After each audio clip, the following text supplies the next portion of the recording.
Welcome back to 21st Century Radio. I'm your host, Dr. Bob Hieronimus, and our executive producer and research assistant is Laura Kortner. Our engineer is Anita Brockington.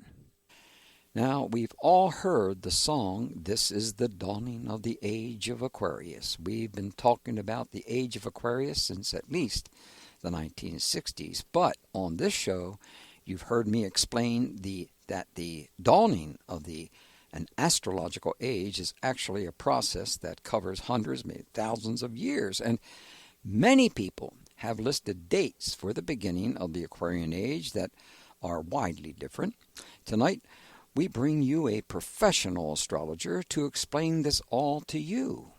With the tumultuous events of 2020 and 2021, you may be wondering, where is all the harmony and understanding we are supposed to be experiencing in the age of Aquarius? Our guest is Daniel Fiverson, who will explain how the events of 2020 and 2021 are only the prelude for what will occur as this decade unfolds. In order to create the future we desire, we must know the past and understand the present. Daniel Fiverson is an author, lecturer, teacher, intuitive, living in Santa Fe, New Mexico. He is an evolutionary astrologer, and we'll find out what that means right at the outset. As he says, you already know what's of your life. Well, evolutionary astrology can tell you the whys. Daniel Fiverson is also a student of astrology, the I Ching, and Tarot. He is an award-winning photographer and a retired IT professional. He received his core astrological training through the work and teaching of Jeffrey Wolf Green and J.W.G. J.W.G. is a school of evolutionary astrology. His work employs mythology and astronomy to inform his astrology. He has written for numerous astrology journals and websites and was instrumental in the formation of the local National Council of Geocosmic Research chapter in Santa Fe. When not casting charts, he enjoys organic gardening, making herbal and mineral remedies, rock hounding, and hiking and biking the trails of the Four Corners region. Welcome to 21st Century Radio, Daniel Fiverson. Thank you so much, Bob. When did I have time to do all that? It's what I want to know. Well, I don't. When do we all have that kind of time? But it flies. That's all I can say. Yes. You just multitask. That's been a big problem for me for a long time. So, just what is evolutionary astrology? Well, evolutionary astrology is I guess we could call it a derivation or a kind of a version of modern psychological astrology, but it's a soul-centered perspective on our journey. It's the journey of the life of our lifetimes, from our journey from lifetime to lifetime. Mm-hmm. We have to look at it from the broadest perspective and understand that we are all soul projections, if you would. The soul projects itself down into time and space, down here where we are, into each of these lives, which are really just emanations of the soul itself. And I would suggest that time is not linear. That that all of the incarnations, all of the lifetimes that we go through, really are not happening in a linear fashion. The universe is not linear, by any stretch of the imagination. The analogy I kind of use is kind of a joke. Somebody once asked God, and I use that in its broadest broadest definition. Why did you create time? And he or she answered, so that everything wouldn't happen all at once. This is the framework that we're moving through, and I think it kind of explains how we can be regressed and have experiences from the past or see the future Some people have bleed throughs, spontaneously, um, but time is an illusion, and but it's an illusion that we believe in. So it has become a concrete understanding, and it is useful. I don't want to say it's not useful, but it's kind of the way I approach it. So basically, we're looking at a progression, of the soul learning about itself, just as in each of its emanations, each of its lifetimes, we are learning about ourselves, and we never go backward. Okay, Mm-hmm. we're always moving forward. Evolution is not a theory; it's a fact, and everything that happens to us in one way or another is pulling us forward.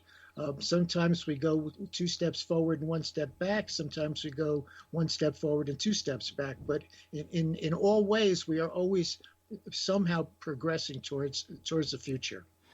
Well, when Does did you? that kind of make sense? Sure does. I was just wondering, when did you begin your interest in astrology? When you were I what Yeah, age?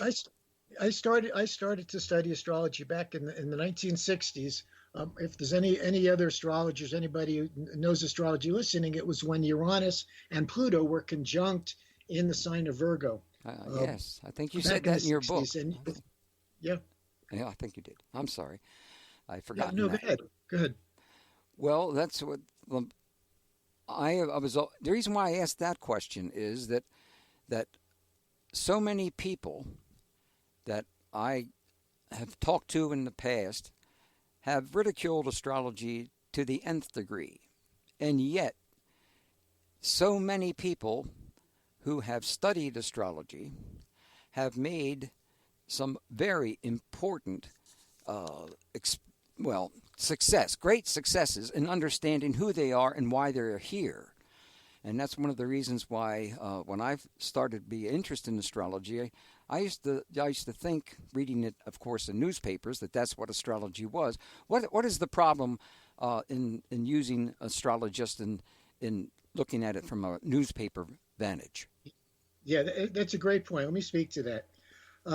We're not just our sun sign. There are 10 planets, really 9 planets plus some dwarf planets as well that populate our birth chart. So and astrology, that what has happened with most of Western astrology, and I kind of I want to hold Linda Goodman, to hold her feet to the fire. She did a lot to advance the understanding and exposure of astrology, but from my perspective and some others, she did a lot to hurt it because she made it into some kind of a cookbook recipe where you could pick up the newspaper or pick up an astrology book and look up your sun sign, and people would say, "No, I'm not really like that." And Hmm. so they would believe that astrology doesn't work.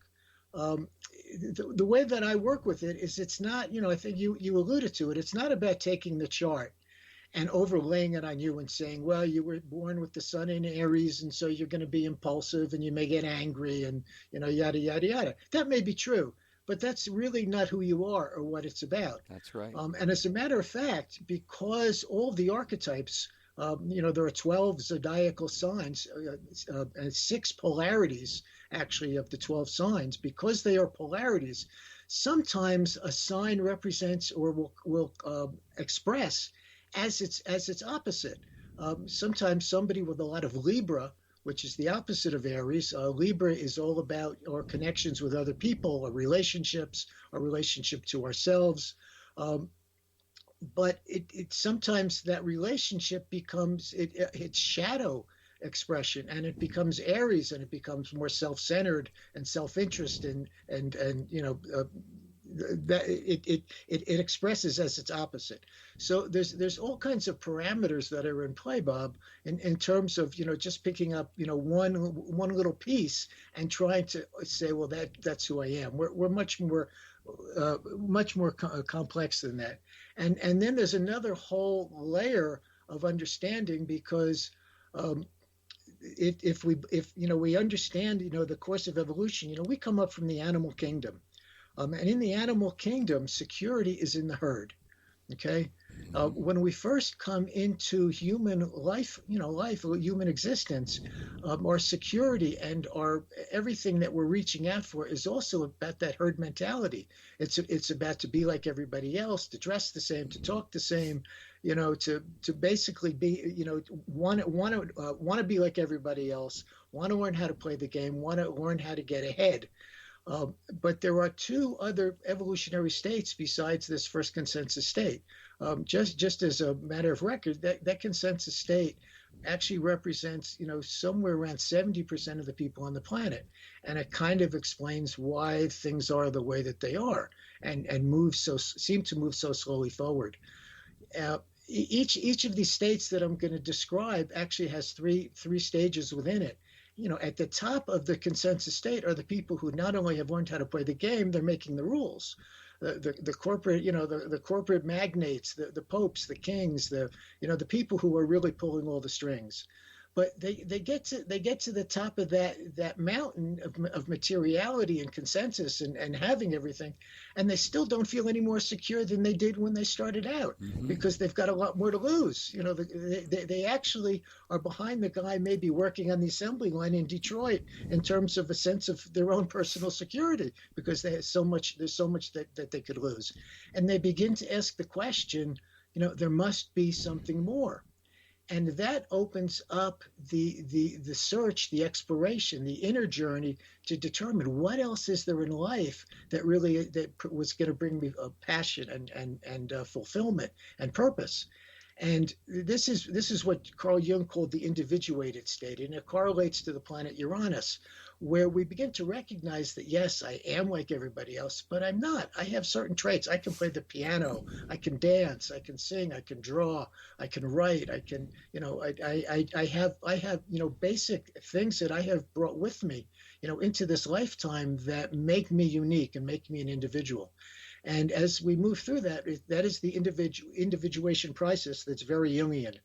It's 20% of the people on the planet. And at the top of that individuated state are the artists, the visionaries, the poets, the musicians, the writers who are able to create their work and show it to us and say, look, there is something else. There's something that's more important, more fulfilling, more substantial, more essential in human life than just, how much you can accumulate. And as we move through that individuated state, we begin to recognize that there are two kinds of law. There is man-made law, which correlates to Saturn and Capricorn, where, and some of that we have to agree to certain things to live together in a society. We stop at a red light. We don't hurt other people. We don't steal. Certain things that are consensus that we have to hold on to, but there are also certain laws, whether they're the Ten Commandments, they're Hermetic principles, the Upanishads, you're probably very familiar with them, that describe laws and the true nature of reality that's an absolute in any time and place.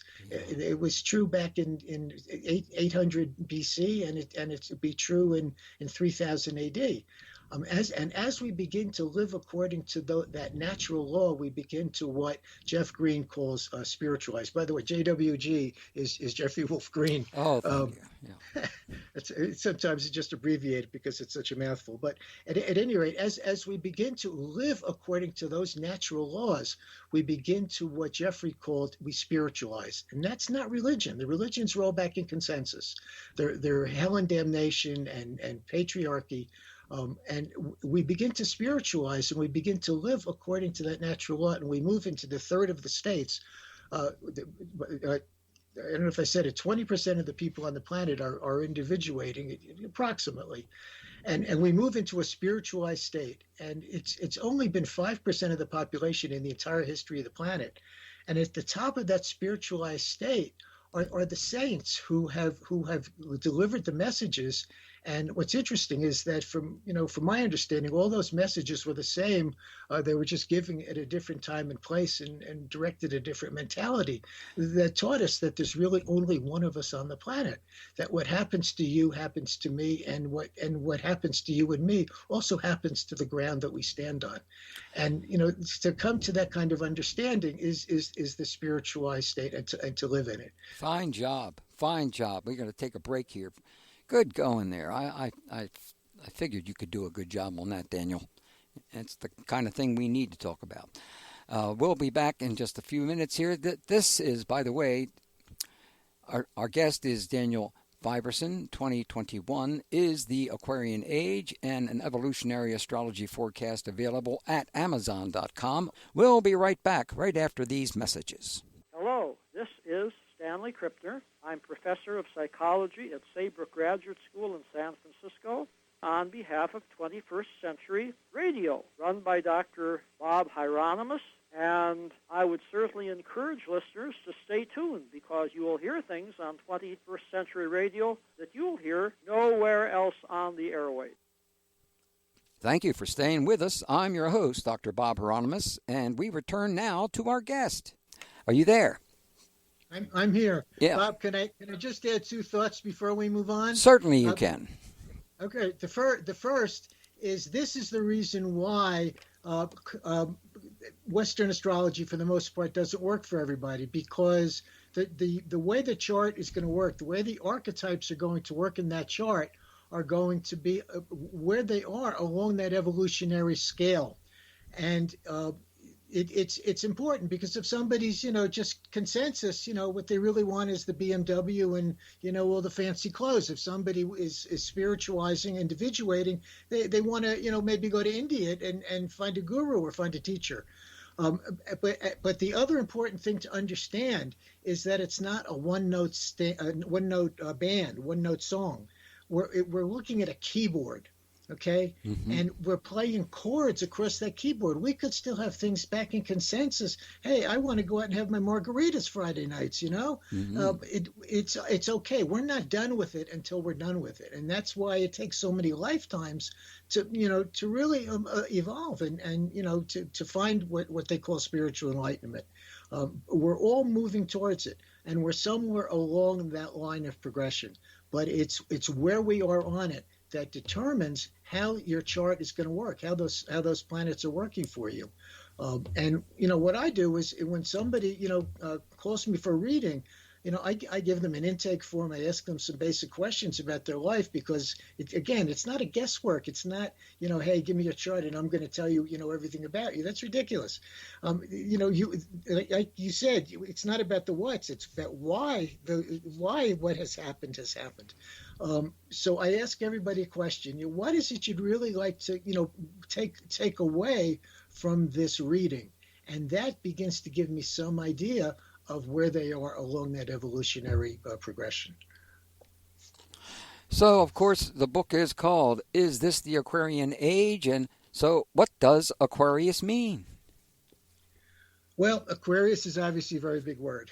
We'll start with the astrology of it. Aquarius is the 11th sign of the zodiac, and it is ruled by the planet Uranus. The fifth dimension song, to a great degree, I think, has wound people up to have some expectation. It sure did. That's probably not going to happen, or it may. I shouldn't say it won't happen, but it's not going to happen in the order, or on the timeline that most people are expecting. Mm-hmm. Because what we're going through, right now is the experience of 6,000 or 400 years, however you want to look at it, of cultural toxicity, and it's a healing crisis. It all has to come out. This is the role that Uranus performs. Aquarius, in the natural zodiac and the progression of the signs, follows the sign of Capricorn. And Capricorn is that consensus reality. It's ruled by Saturn. It's an earth sign. And in Capricorn and Saturn, things get crystallized. It's aging, it's maturity. Yes, we accomplish things. It's a very productive archetype, but we get stuck in it. We get stuck in that crystallization. Uranus comes along. Uranus is an air sign, and it's very active. And Uranus creates interruptions and disruptions in our lives that shatters that crystallized condition. Mm-hmm. A good example is, a number of years ago, I had a dear friend who had a stroke. And he described it to me. He said, I felt like I was a mirror. And I was shattered, and all of my pieces were laying on the ground around me, but I only picked up the pieces I wanted to keep. That's what Uranus does. And that's what Uranus is doing right now in the sign of Taurus. Taurus is about our essential resources. It's about our survival. It's about what is really important in our lives. And this is what COVID is doing for us, whether we like it or not, is really distilling us down to what's really important, what's essential. So the Aquarian age, is not going to all of a sudden blossom into unicorns and 6-foot candy canes. It's going to be these kinds of experiences where we're going to be shaken. We're going to be really held and shaken really down to our core in order to shake out how it what it is about us that we individually need to change and what collectively needs to be changed. Okay. Now, so what is a celestial age in relationship to Aquarius and all the other charts? Okay. One of the reasons there's so many questions about it, is it the age of Aquarius, is because it's been, it's very difficult to measure it. What the ages are about is, I don't know if you're familiar with the spring equinox, or the Aries equinox, because it's not spring in the southern hemisphere. It's fall in the southern hemisphere. But at 0 degrees of Aries, at that equinox, the constellation that is behind the pole star, the North Star, determines the age that we're in, and the constellations are moving. They are also in their own cycle of rotation, just like the planets are around the sun and the Milky Way is around the center of the galaxy. And so the ages have been marked by the constellation that shows up behind that pole star at 0 degrees of Aries point. Well, then, continuing along these lines, what is the precession of the equinoxes? After we put all of these together, I think we'll have a really good picture of what's going on. Yeah, that is the precession, because the constellations are actually moving backwards. They're preceding. They're moving in a not clockwise. What's the word I'm looking for here? In a backward direction. So the poles. It's some astronomy here.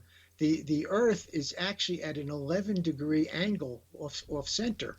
It's not, it's not, the poles are not pointed up and down. So there's a wobble around the North Pole, and it actually circles in the sky. And that's the precession of the equinoxes. It's where that North Node is pointing. The North Pole, not North Node, North Pole is pointing at any given time, but it moves very, very slowly, creeps. It's a 26,000 year cycle. 26,000 years. That reminds me, of course, I'm trying to think of a book. Hamlet's Mill. Did you read Hamlet's Mill? I didn't, no. Oh, okay. I'm sorry. That's it's the one book that made sense to me after other people telling me to read it all the time. 600, 700 pages is a lot to read from that. But that's what I keep thinking about, is that process of the Hamlet's Mill. How does the Mayan calendar play into this? Well, the Mayan calendar seems to also coincide with it. It's a totally different methodology. But one of the things that the Mayan calendar seems to have played out for us is the compression of time, because each of the stages of the Mayan calendar is 20 times faster than the age that came before it. And if a good example is that in the last 50 or 60 years, the amount of new technology, the advancement of science, has actually progressed farther than in the last, the previous 250 or 300 years. So that's the kind of example of it. My life partner loves to tell me how, everything just seems to be going so much faster. I tell her it's because we're getting old. And the years seem to go Of course. but there's some truth to both of it. Mm-hmm. It's every time it seems to be compressed. and it is about that compression of time. Well, the yugas then, as yugas, where do we move them? What are the yugas, and what do they tell us about the time that we are passing through? Okay. The yugas are a direct correlation to that 26,000 year cycle, and they're made up of four different periods of time. And it was Sri Yukteswar, who was the teacher of Paramahansa Yogananda, who really spoke to this. And he posited that back at the beginning of the cycle, which is we just to jump ahead, we are a little bit more than halfway through this cycle.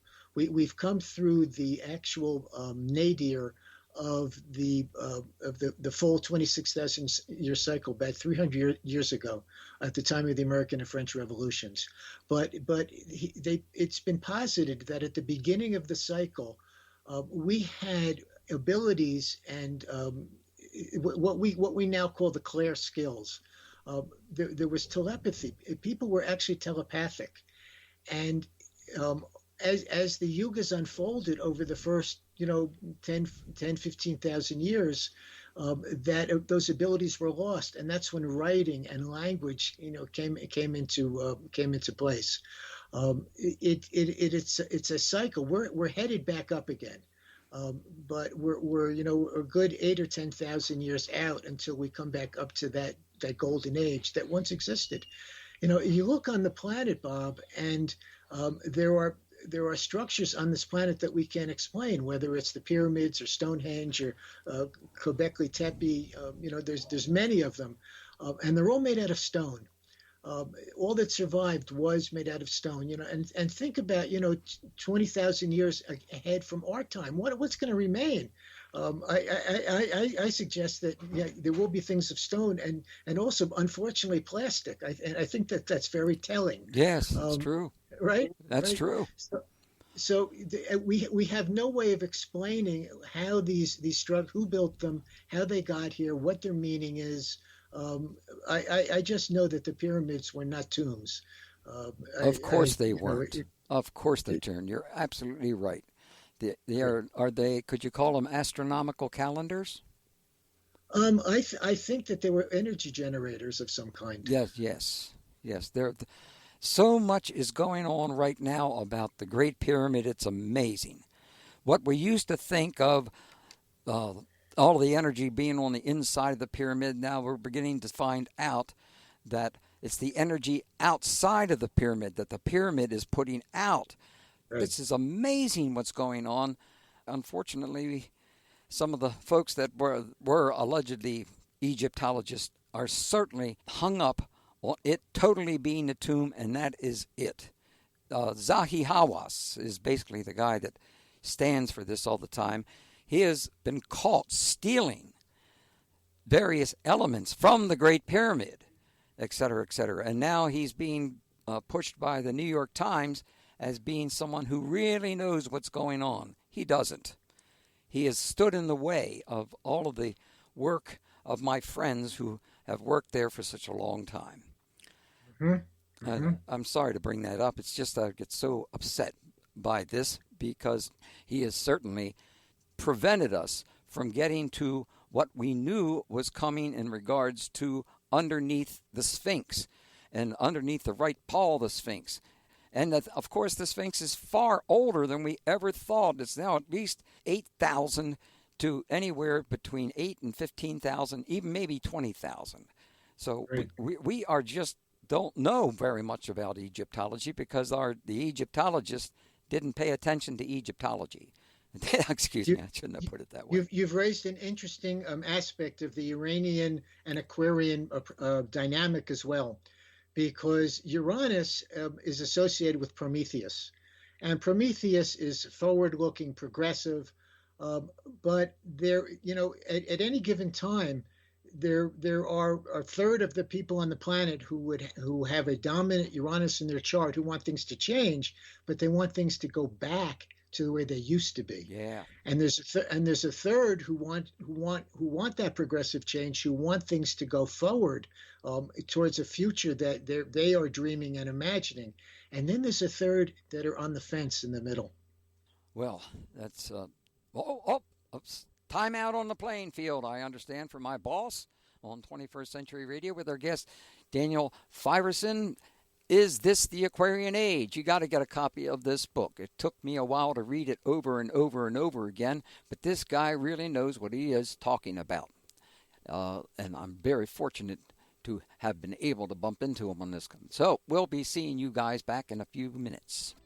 This is 21st Century Radio with Bob Hieronimus, and I'm Mark Thurston, author of Discovering Your Soul's Purpose, Finding Your Path in Life and Work and Personal Mission the Edgar Cayce Way. You can learn more about Edgar Cayce's work at edgarcayce.org. And I just want to say that I think Bob is living his soul's purpose with this fabulous radio show.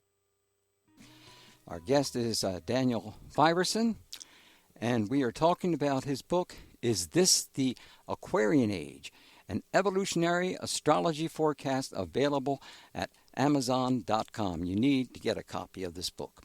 Get a couple copies because your friends are going to steal yours, even if you do it. Are you with us, Daniel?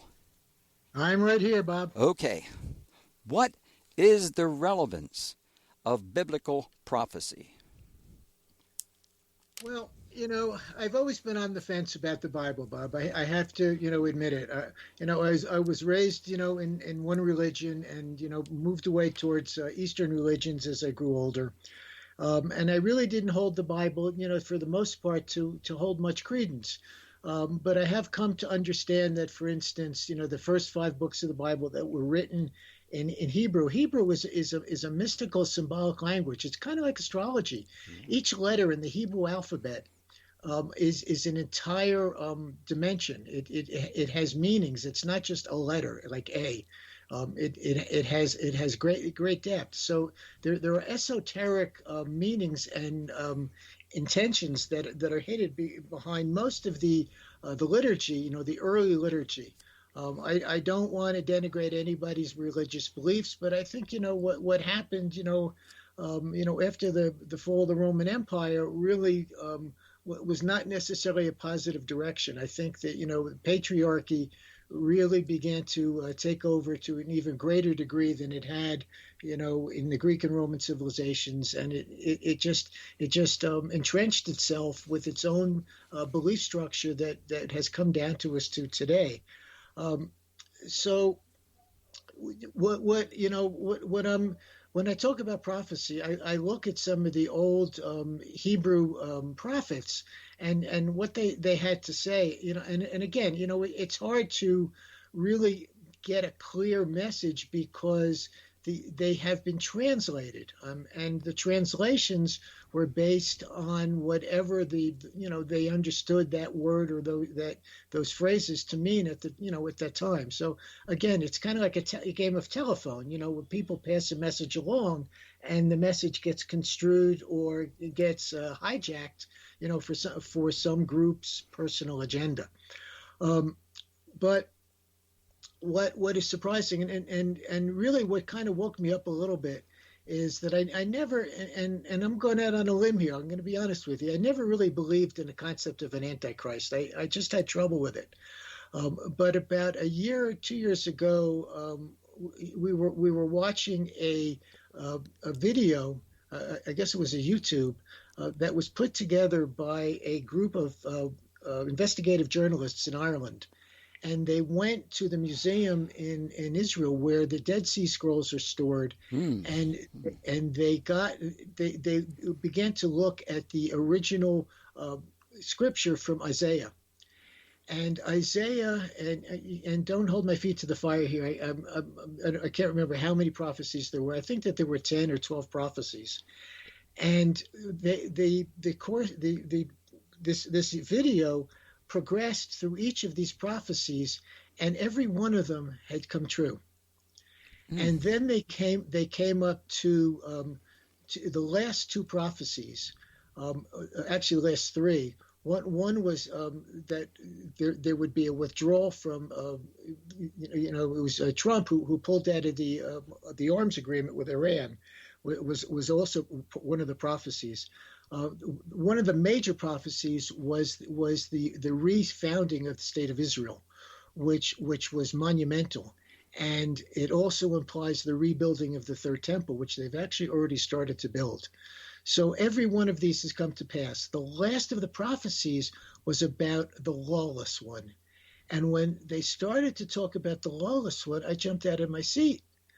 I mean, I don't have to tell our listeners who fits that bill to a T, who has taught us what lawlessness means, and has been the role model for lawlessness, in our field of experience, since 2016.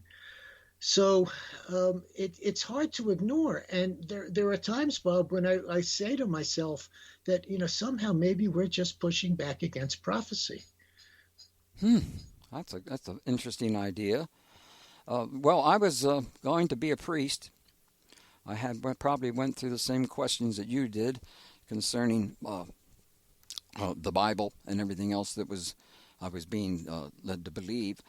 And finally, fortunately, I became involved in other aspects of higher consciousness that made it much easier for me to avoid going in that direction of having to depend upon biblical prophecy from that standpoint. So I have a very strong feeling about that. How does Native American prophecy come into play?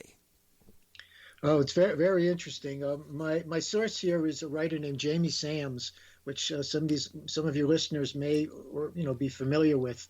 But Jamie wrote a book called "There Were Council Fires Here Before Ours," and she has compiled through a semi nonfiction or fictional account, kind of like a Dan Brown novel, if you would, the unfolding of the Native American mythology, that there were three worlds that were here that were destroyed before this fourth world, and that the first world corresponds directly to the beginning of the precession of the yugas, the precession of the equinoxes, to that golden age, and the following two worlds were digressions from that enlightened state, and then here we are in the fourth world.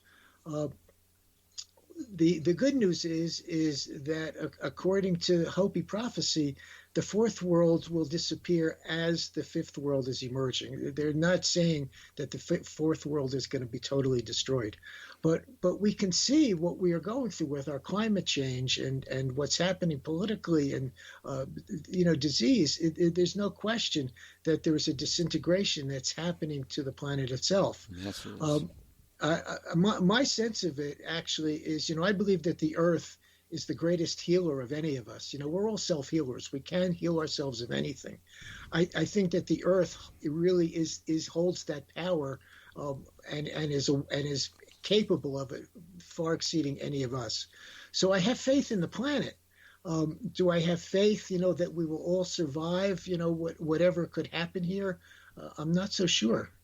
Not so sure. I don't know why you would think that. Right. Did the Native Americans use astrology in any way? It's interesting. The Hopis don't have a word for religion. It's so embedded. Their spirituality is so embedded in their lifestyle. They don't have a separate word for it. They don't really have an astrology, so to speak. They have followed the stars. They're very much aware of it, just in terms they've had to have survived for centuries for their agriculture, their own survival. There is a place here in New Mexico, which is probably one of my favorite places on the planet. It's called Chaco Canyon. You've probably heard of it. I've heard of it. And it is an entirely remarkable place because the buildings that are there, they're called great houses. First of all, it wasn't a habitation because it was in use. There were individuals there for over 500 years, but there are less than 100 burials in the canyon itself. But the walls of some of these great houses are aligned due north and due south, kind of like the Great Pyramid. And not only that, but they point to other structures that are 15, 20, 30 miles away over mountain ranges. How did they accomplish this? We can just about do this now from space, but they did it on the ground. Okay, Mm-hmm. they constructed roads that radiate out from Chaco that are 20 yards wide. They're hard to see on the ground, but when you're up above, you can make them out, and they travel straight as an arrow for 100 miles. Whoa. They went over mountain ranges and actually carved steps up the mountainside, over the That's right. hillside, and over it, and continued onward. It's just remarkable. That is Um, remarkable. Right. So, what kind of technology did they have, and what knowledge of the skies did they utilize in order to accomplish this engineering? And it obviously required observation over hundreds of years in order to really figure it out. Um, I come back to the belief that the knowledge was here long before us, and it has always been held in sacred sacred space by certain individuals throughout time.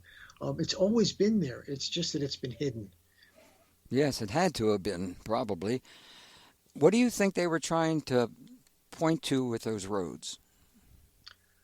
I think that they were ingresses from outliers from other communities, and they would come together for ritual and ceremony. Oh, okay. Well, now, we're getting ready for a final break of this hour, but I want to touch on this. Begin it. What are some of the major astrological events this year that pertain to the Aquarian age? Well, the big one is that the major aspects this year are to Jupiter and Saturn in Aquarius. Jupiter is squaring at Uranus. Uranus is the ruler of Aquarius, and Saturn right now, actually 2 days ago, squared Uranus. No, excuse me, it's next week. But Saturn and Uranus in Aquarius squaring Uranus in Taurus is a major Aquarian dynamic. It's because the planets are in Uranus' sign, and they're forming a crisis aspect. A square is a crisis. It creates its intent is to dislodge something that is stuck, literally, that's just frozen in time and space, and to release it so that there can be progress forward. Well, we'll have to hold the rest till next hour on our next break. Our guest, by the way, friends, is Daniel Fiverson. Yes, Daniel Fiverson. And is this the Aquarian age? I always want to read that another way, and that's the reason why I slow down. An Evolutionary Astrology forecast available at Amazon.com. Order the book and find our guest links on our Facebook page at 21st Century Radio. And don't miss a show. Subscribe and share 21st Century Radio on YouTube. And pretty soon, the internet will be the best place to listen to 21st Century Radio, so make sure you follow us on Facebook and YouTube now. Well, welcome back to 21st Century Radio. I'm Dr. Bob Hieronimus, and my executive producer and research assistant is Laura Kortner. Our engineer is Anita Brockington. 2021 is the Aquarian age? An Evolutionary Astrology forecast available at Amazon.com. Yes, we want you to buy this book. As a matter of fact, what is make a deal with you, so if you can prove to me that you've purchased the copy of this book, I will give you any book that I've written or any book that we have interviewed over the past 30-some years, because we have books going all the way back to that time. That's how important I think this work is. Are you with us there, Daniel? I'm right here, Bob. Okay. Let's see. Where did we leave off with the astrological events that pertain to the Aquarian age? You hit on the first one, right? All right. Well, in order to really understand this and build the story, I'd like to go back about 60 years. Okay, do it. And, Do it. Okay, and I wanted, And take your go time. back to the '60s, and looking at some of your interests, I think that you are as much a student of the '60s as I am, a product of the '60s. Um, Timothy Timothy Leary was wrong. I do remember the '60s. I was there. Okay, so let's look at the astrology first. I want to look at three planets. Because they hold all of the information that we're looking for. Okay. So the first is Uranus that I've described. Uranus is the individuation process where we become who we intend to become. Leo and the Sun, that's our personality. But our personality grows, and it grows into that Aquarian individuation state. Pluto is the evolutionary engine itself. It's what continues to move us forward. Like I said, evolution is not a theory, it's a fact. And we are always moving forward, even if we think we're stuck or we're moving backward or we're not moving at all. And the third is Eris, which was only discovered in 2008. And it's an important player. And I'm going to come to that because it's got an amazing story. So back in the 1960s, the reason the 60s were as intense as they were is because at the late 60s, the planet Uranus, which takes 84 years to orbit the sun, and the planet Pluto, which takes 248 years to orbit the sun, came together in what is known as a conjunction.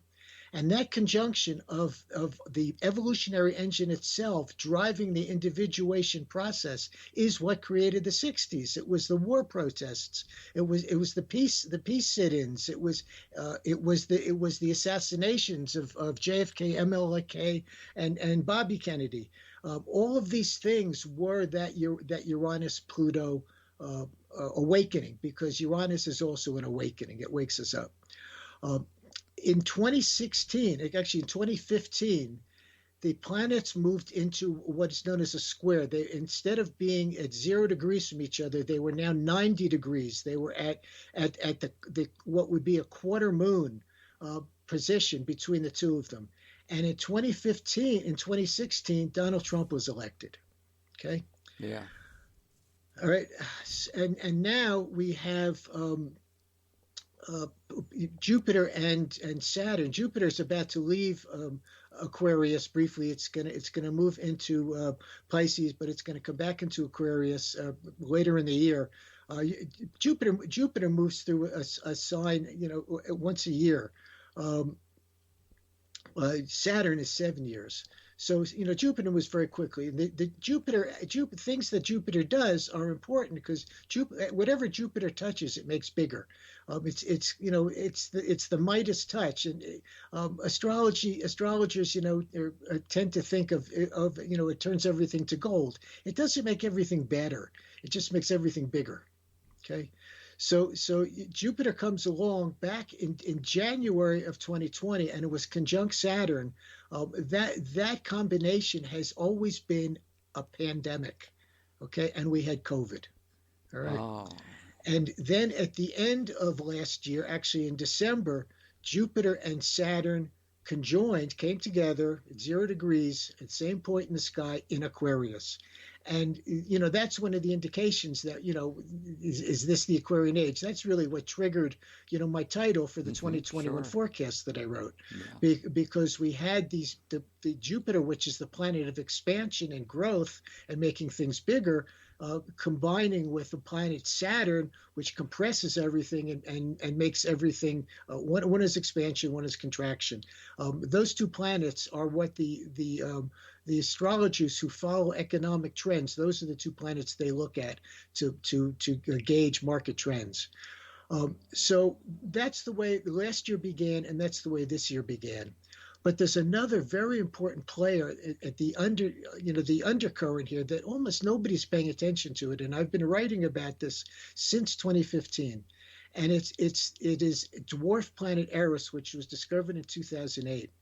Now, Eris, mythologically, was the Greek goddess of chaos and discord, and she is responsible for the Trojan War. I don't know if you know the story of the Golden Apple and the contests between the three goddesses, Athena, Hera, and who am I missing? Athena, Hera, and Aphrodite. Aphrodite. And there was a contest with Paris of Troy, and he was Zeus chose him to be the judge, and he chose Athena. And Athena's gift to him, reward to him, was the most beautiful woman in the world, which was Helen of Troy. Unfortunately, Helen was married to Menelaus, the king of Sparta, but the two of them ran off to Troy together and started the Trojan War. Eris is made culpable for that war event. At the end of the Trojan War, all of the Greek heroes that we know of were all in the underworld. Mercury, Hermes led them down into the underworld. Odysseus visits them in the Odyssey. The Greek classical age ended with the end of the Trojan War. And that's where most people have ended the story, and they blame Eris for that outcome. But something else happened at the end of the Trojan War. There was a member of the Trojan royal family, and his name was Aeneas. And anybody who studies any mythology has heard of Aeneas before. Aeneas left Troy, sailed to Italy, and he was the founder of Rome. He founded a civilization that lasted for 1,000 years. All right. Yeah. So this is Eris. Eris is 2 times the distance is how do I explain this? The distance from the sun to Pluto, she's twice as far out from the sun as Pluto is in the solar system. That's why she was so difficult to spot. As a matter of fact, when they first saw her, they thought that she was a star because she moved so slowly. She has a 500-year orbit around the sun, but it's highly elliptical, which means that it spends at different times, a graduated period of time in each zodiacal sign in her orbit. And the sign that she spends the most time in is the sign of Aries, where she is now. She entered, it's 129 years, and she entered Aries in 1927. Okay, beginning to see some light here. Yeah. In 1929, we had the Great Depression, and then we had the rise of fascism in Europe and World War II. Yeah. All right. Yeah. She is still in Aries. She's been there since 1927. Within that cycle of her 129 years in Aries, the planet Uranus actually meets up with her twice. And the first Uranus-Eris conjunction occurred in 1928. The minute Eris entered Aries, it's a tongue twister, Uranus was right there. And that's what caused the Great Depression and the wars. It created that discord and chaos and extreme violence, because she is extreme violence. Well, she came back again in 2015. And we got Donald Trump, and we get the school shootings and the gun shootings, which are 2 weeks ago, every single day, there was some kind of mass shooting somewhere in the United States. This is Eris, okay? To make the story even more intense is that there is an aspect now from Eris from Pluto. And again, they meet up very infrequently because both of their orbits are very elliptical. Pluto is in the sign of Capricorn, and it's been there when it went into Capricorn in 2008. It's when we had the first stock market crash. And Pluto will stay in Capricorn until 2013, when he will also move into Aquarius with Saturn. So at any rate, a square is a little technical here, but this particular aspect from Pluto to Eris in the signs that they are currently in has not occurred in 2,700 years. It was what was known as the axial age, 700 BC, and at 700 BC, Homer, Buddha, Pythagoras, and Lao Tzu were on the planet. Yes, that's the right. great thought streams of Western civilization came onto the planet the last time Pluto squared Eris from Capricorn to Aries. Wow. Okay. Yeah. This to me is the base note of our time. Okay. There are 2 more squares coming up this year. Let me just look at my notes to get my dates right. Well, we want to be accurate, so. Okay, in May and in October. Um, May and October. This com- yes, Whoa. we had one square in October. In May, actually, we just had it a couple of weeks ago, and we have one more coming up in October. What's important to understand about astrological cycles, Bob, is that the timing is not anywhere what anybody thinks it is. Everybody looks at their chart if they know it, and they watch the transits, and they say, "Oh my God, Saturn is squaring my sun today," or something. These are long-term cycles, and when the cycle is complete, when they're done interacting with each other, that's when the fun really begins. Okay, the Jupiter Saturn cycle that began in January of last year is a 30-year cycle. Whoa. And the Jupiter Saturn cycle that happened in December of last year is a 12 to 15-year cycle, depending on the irregularity of their orbits. So these are long-term cycles. The aspects that we have had in the past couple of years are the most intense of this decade. And there isn't anything like it for another 5 or 10 years. The only major things that are going to happen going down the road looking forward are as these outer planets, as Uranus, Neptune, and Pluto change signs and move into the next sign. There aren't going to be any big squares and oppositions and aspects between them for quite some time. However, there's a lot going on, and I'd also like to look at how this looks to the chart of the United States itself. But I'll come back to that in a minute. Would you please? Yes. Excuse me. Let me just take a drink of water. Okay. I'll take a. Oh, we're going to take a break anyway, my pulse says, on 21st Century Radio, and we'll be right back after we all drink some water. Hello, folks. This is Peter Rowan. You're listening to 21st Century Radio with my dear friend Bob Hieronimus. Thanks for listening. Our guest, of course, is Daniel. I always like to think of him as Daniel because he's in the lion's den, Fiverson, of course. 2021, is this the Aquarian age? An evolutionary astrology forecast available on Amazon.com. Obviously, you got to get a copy of that book. Get at least 2 copies so that you can lend one to a friend, because once you do, you'll never get it back. All right. Now, could you tell us what's happening right now with the U.S. chart? Yes. Yes, this really brings it into focus, Bob.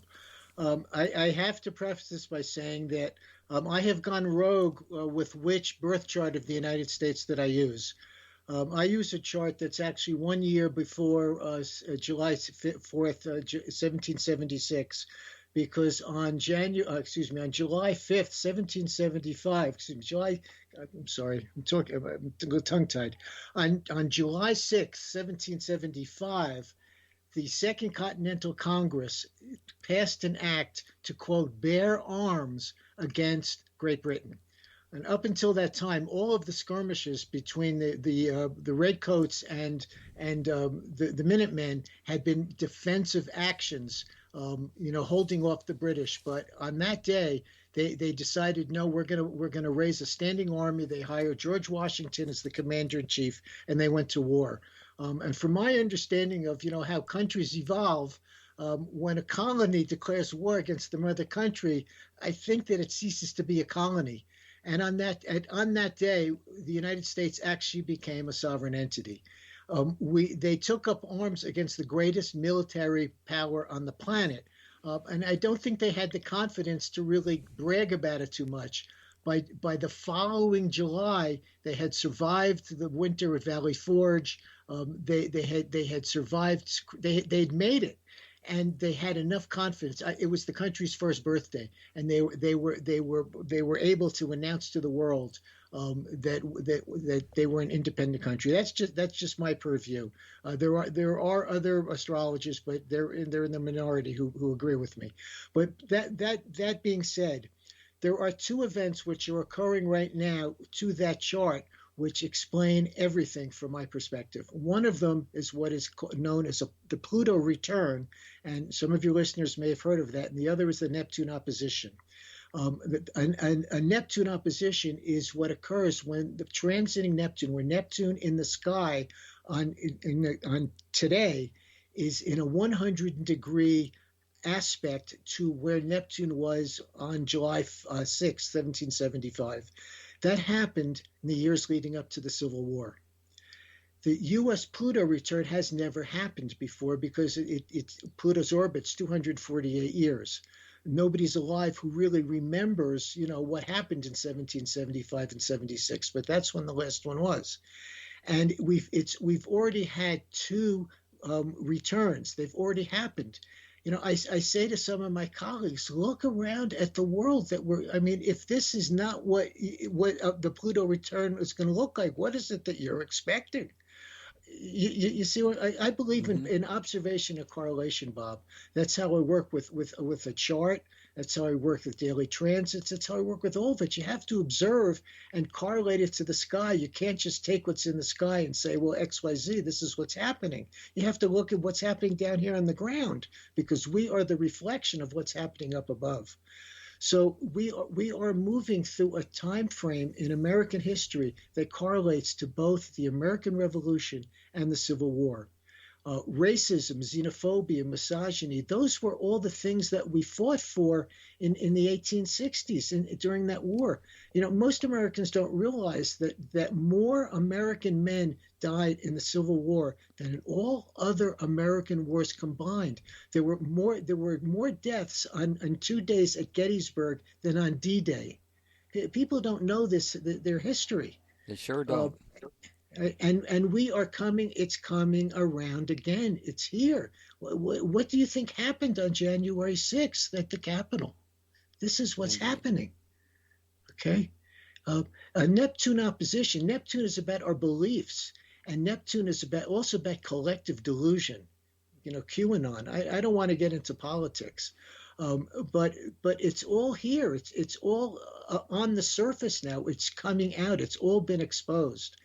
And it's all working to resolve itself. But clearly, misogyny came over on the Mayflower. Slavery came over on the Mayflower, Bob.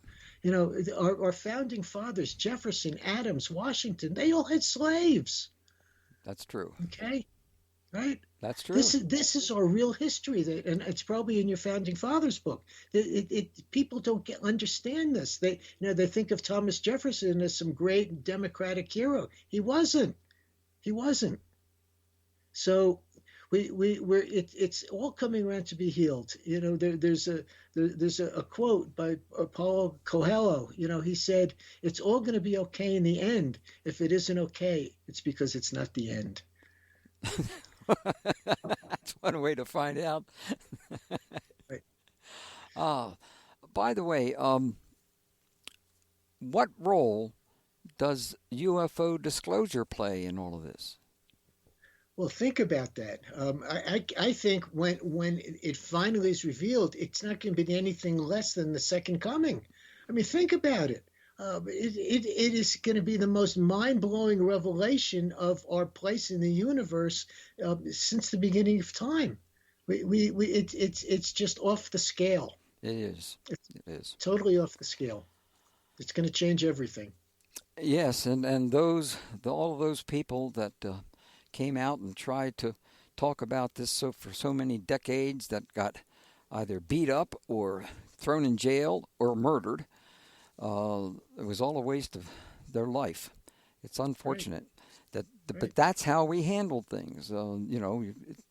So many people that I know that were threatened by this whole thing. You couldn't even talk about it, and if you did, then you were someone that they could attack and that kind of thing. They destroyed so many people's reputations after they saw a UFO and they talked about it.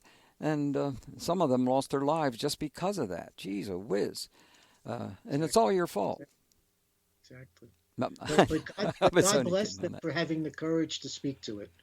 And really, that's what Uranus is. Uranus is courage. Uranus stole fire from Zeus, and he gave it to man. I mean, and for that he got pinned to a mountain, and a bird came and ate at his heart every single day. I mean, think about it. It takes courage to really speak your truth. That's true, and it takes a great deal of courage to do it, and because you can lose your life especially now, for saying something about just our former president. Right, right. Because he is all about that kind of stuff from the standpoint of the big lie. And I do believe it is a big lie. It's a huge lie. And it's going to cost, well, we'll straighten it out. That's how I feel.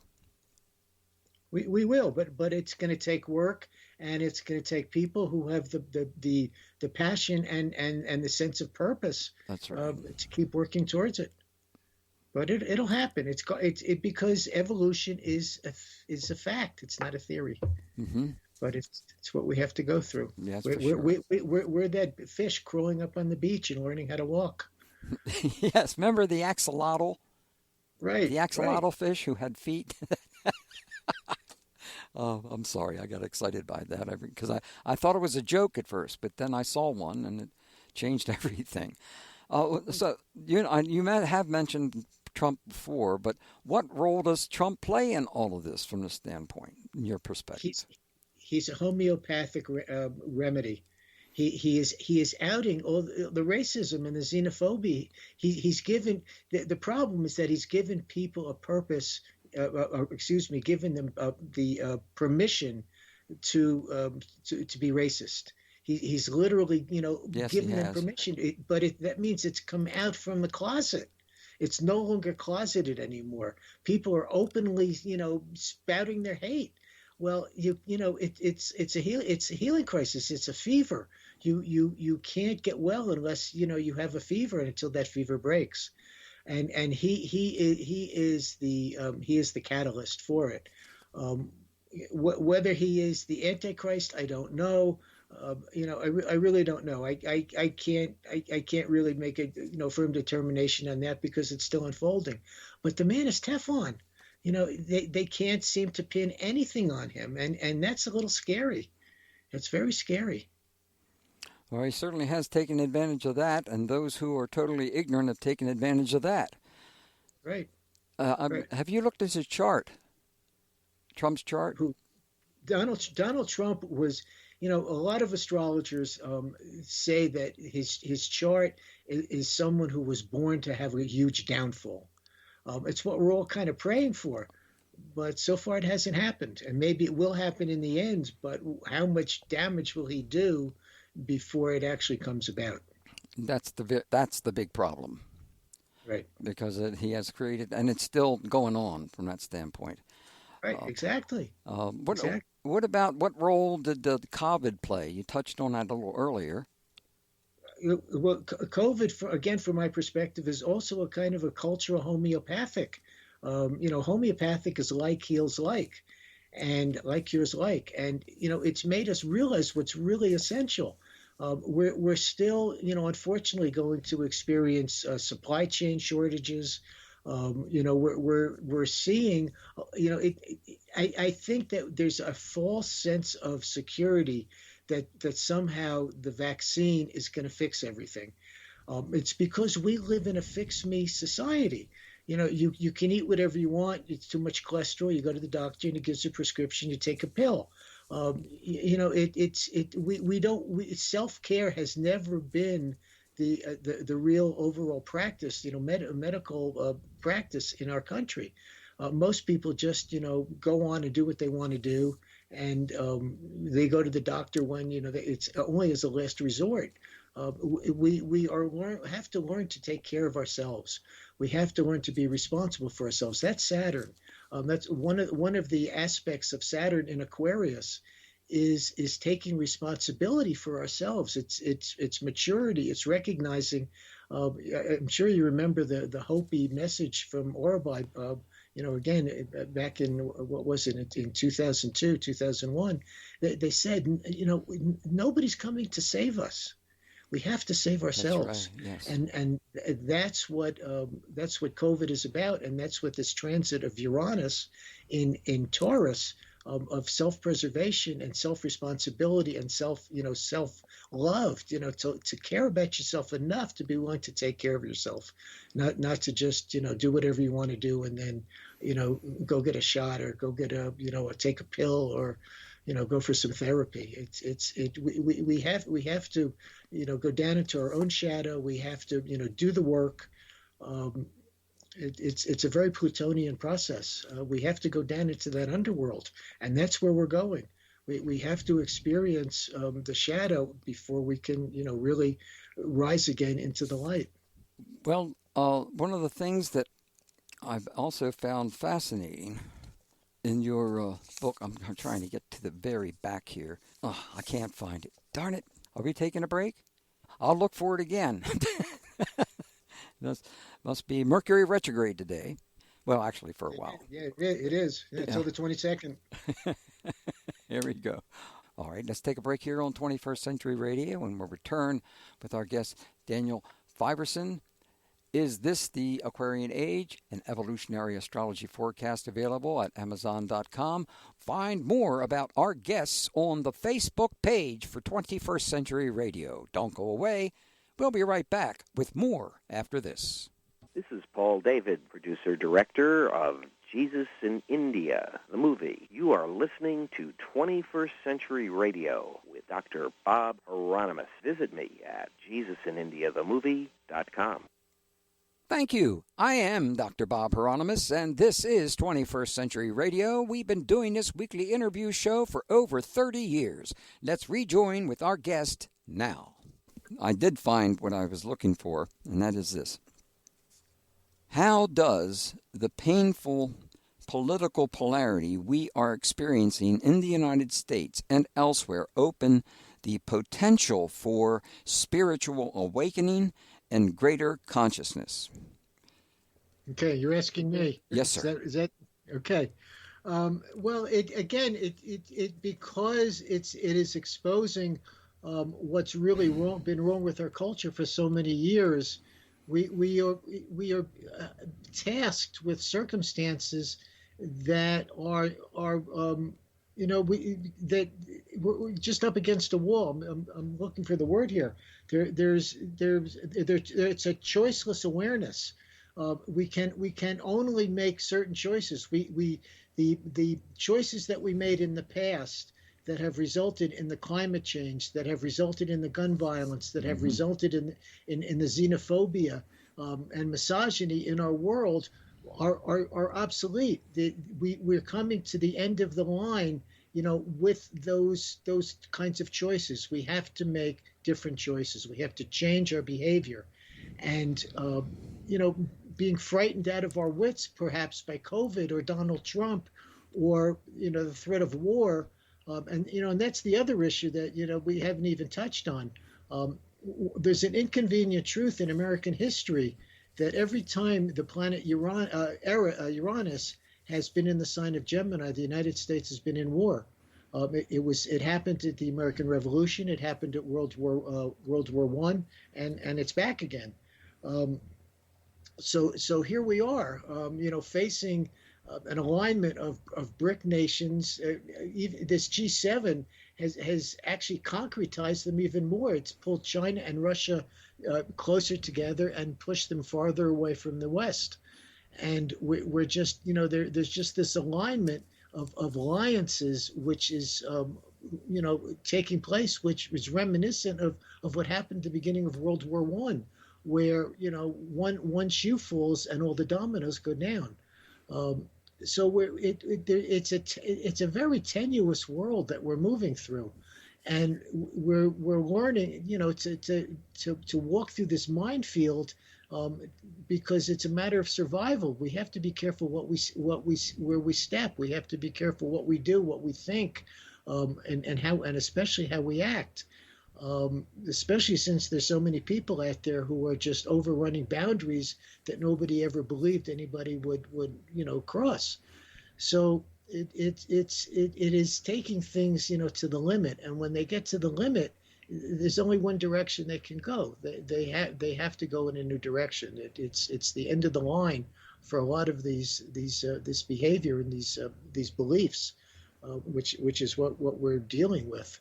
Well, I had a dear friend who was an astrologer a long time ago by the name of Dane Rudger, who used to teach at our school. What is the crisis in consciousness that was labeled by astrologer Dane Rudger. I think that's on page 38 there. Yeah. Dane Rudger was the first astrologer. It's first books that I ever read back in the 70s. I had to read them 3 times to begin to understand what he was saying. Yeah, that's true. And even now when I read them, I find myself rereading whole paragraphs. But yeah, there are 2 kinds of crises. There's a crisis in consciousness and a crisis in action.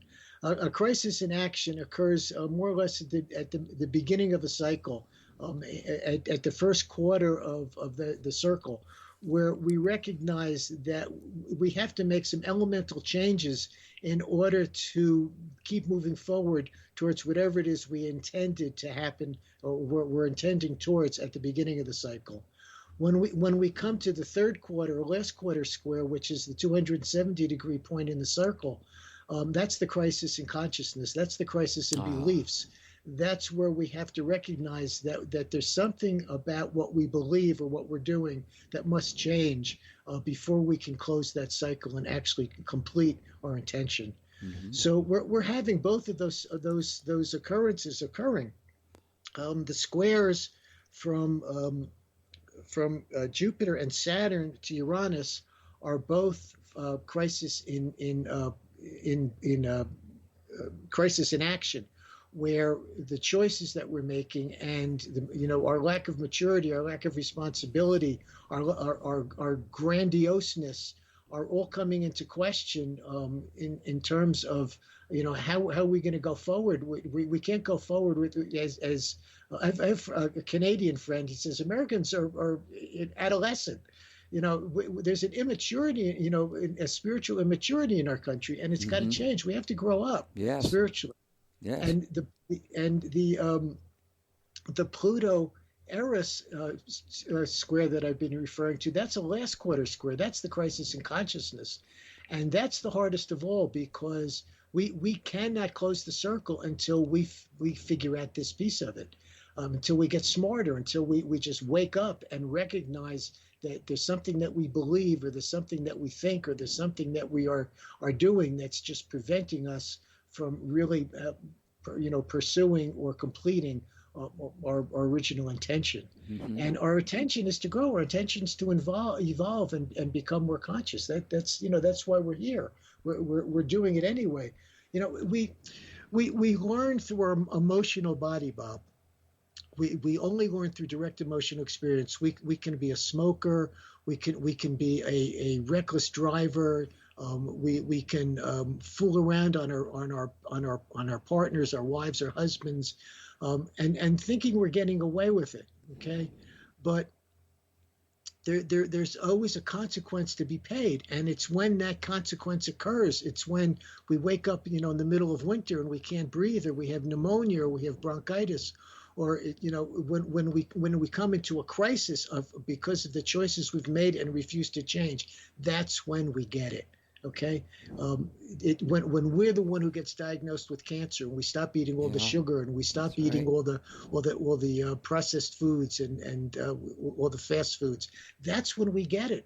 We will continue to go to McDonald's or Taco Bell and keep eating that stuff. We'll keep smoking. We'll keep coming home and drinking half a bottle of scotch every night until the day comes when our body just breaks down, or we mentally break. Something happens that we have no other alternative but to change.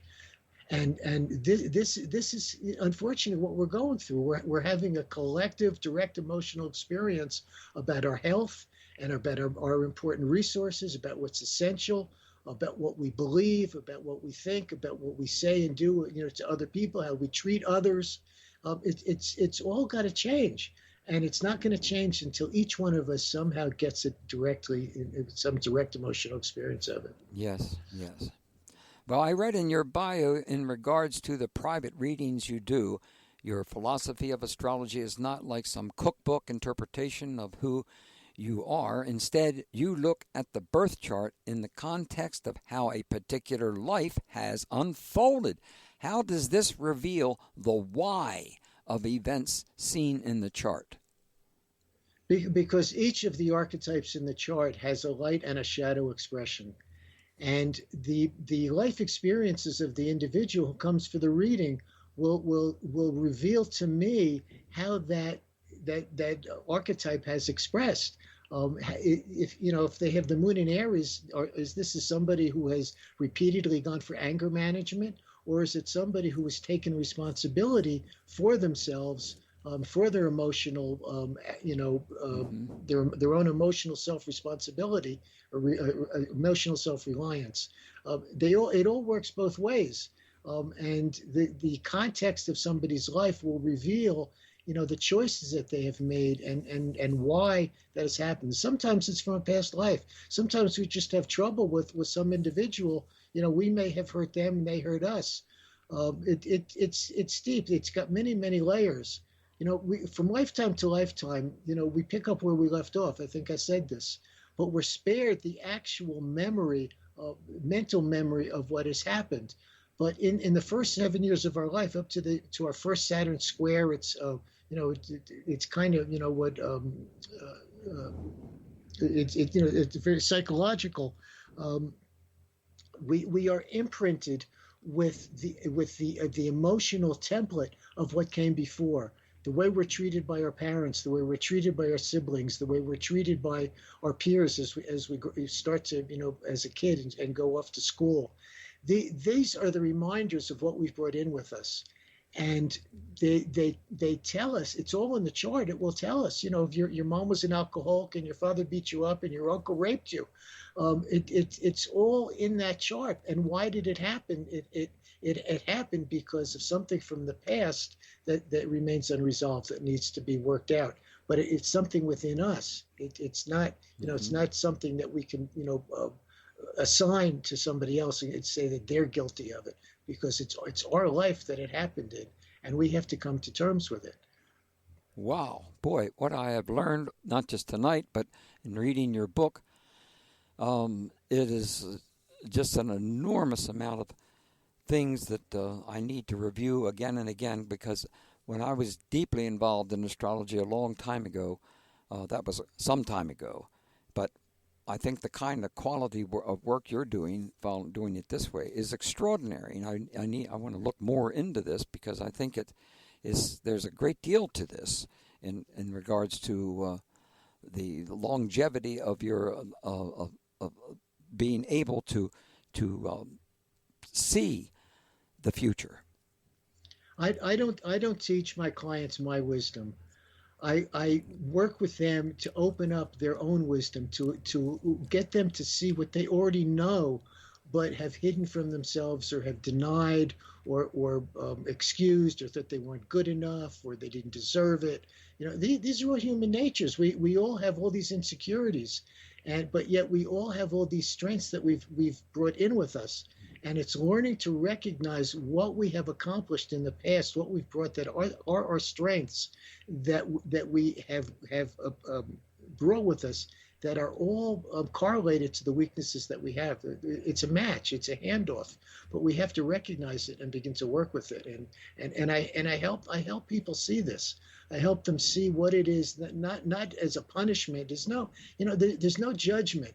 We've all had our, SHI, Mm-hmm. we've all gone through it, but that's how we have learned what we know. We've learned it by, accessing our own inner knowledge. And most of us, we have that intuitive sense. We're just afraid, we need somebody to support it, to expose it, and really show it to us. And get us to recognize, where our purpose and our passion lies. I want to return to a very important point in your book, and this forecast reveals the opportunities and remedies for the times we are continuing to pass through. Can you tell us more about this aspect of hope? Yes. The remedies are, this Pluto and Capricorn. Capricorn is Saturn, and Saturn is responsibility. It's about taking responsibility. Nobody's coming to save us. We have to save ourselves, one at a time. Each of us has to save ourselves. And as long as that takes, that's how long it's going to take. That's more than interesting because of some of the research that I've recently read about those alien beings that are on this planet, because they certainly are here. They've been here for a long time. They've always been here. That's part of their planet as well as ours, but we don't pay attention to that. We're pretty greedy when it comes to what we want. But oh gosh, Rudy, I forgot exactly where we were headed with this one. What was that one? Hope, Hope, Hope. Yes, that's the thing I'm mostly trying to understand at this point. The aspect of hope in that. The hope is that we have to dream our future. There are many probable futures that go out from this point in time from the present. Unfortunately, all too often, the past becomes the present, and then that becomes the future as well. We have to break that chain. We have to reimagine what the past really was. Okay, so my uncle raped me. Well, it's okay. I got to get on with my life. I can't go through life carrying that cross that somehow I'm a martyr. It's the religions in the world, the savior and martyr complexes, the masochism, the sadism. We have to move past that and understand that whatever happens, it's happened, and it is in the past. We have to heal it in the present so we can go into the future with a whole different dream in mind. Oh, thank you very much, and we're just about out of time. Thank you, Daniel Fiverson. 2021, is this the Aquarian Age? An evolutionary astrology forecast available on Amazon.com. Order the book and find our guest links on our Facebook page for 21st Century Radio.